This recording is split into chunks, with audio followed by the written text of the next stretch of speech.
You're watching 2 News at 5. Today, a Senate committee voted to send Kavanaugh's nomination to the full Senate, but the vote was delayed for an FBI investigation. I'm Kristen Remington. I'm Landon Miller. Thank you for joining us at 5 o'clock. President Trump ordered an FBI supplemental background investigation into sexual assault allegations against Kavanaugh at the Senate Judiciary Committee's request. Senator Jeff Flake, who helped the committee advance Kavanaugh's nomination to the full Senate, pushed for that investigation. I do think that we can have a short pause and make sure that the FBI can investigate.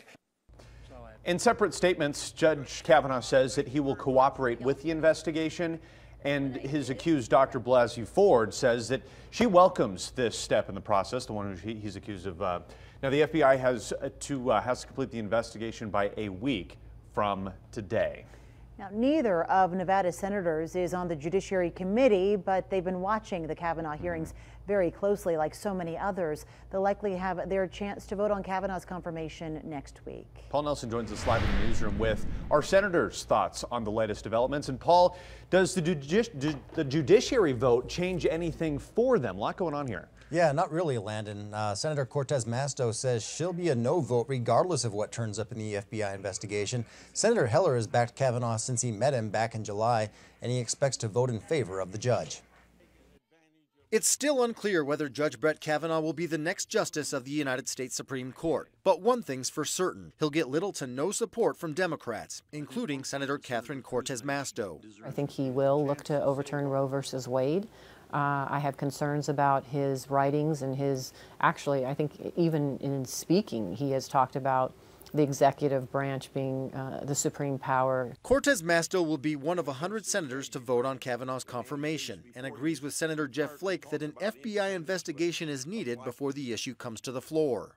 I know the importance of that investigation, what can be uncovered, the information, the detailed information that is provided under oath to agents that then could help us as senators. Republicans refused to hold hearings for Supreme Court nominee Merrick Garland. Only 3 Democrats voted in favor of Neil Gorsuch, and the Kavanaugh confirmation will likely be a party line vote. Cortez Masto says she's sick and tired of party politics and that it's time to work together. Traditionally, that has been done in the past. That's why we've seen some of these Supreme Court nominees who sit on the United States Supreme Court. They have support, bipartisan support, 70, 80, 90 votes in support. But that's not happening right now because there's too much partisanship. Senator Dean Heller says he still supports Judge Kavanaugh after yesterday's hearing.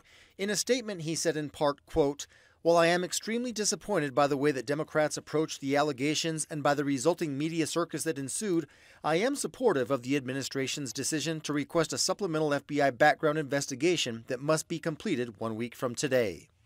Heller says he commends Ford and Kavanaugh for their testimony yesterday, but says there's not enough evidence to change his vote. He hopes the extra week will help other senators reach the same conclusion as him. Covering the big story live in the newsroom, Paul Nelson, 2 News. And for much more reaction to today's vote, keep it here for the CBS Evening News with Jeff Glor. Up next at 6.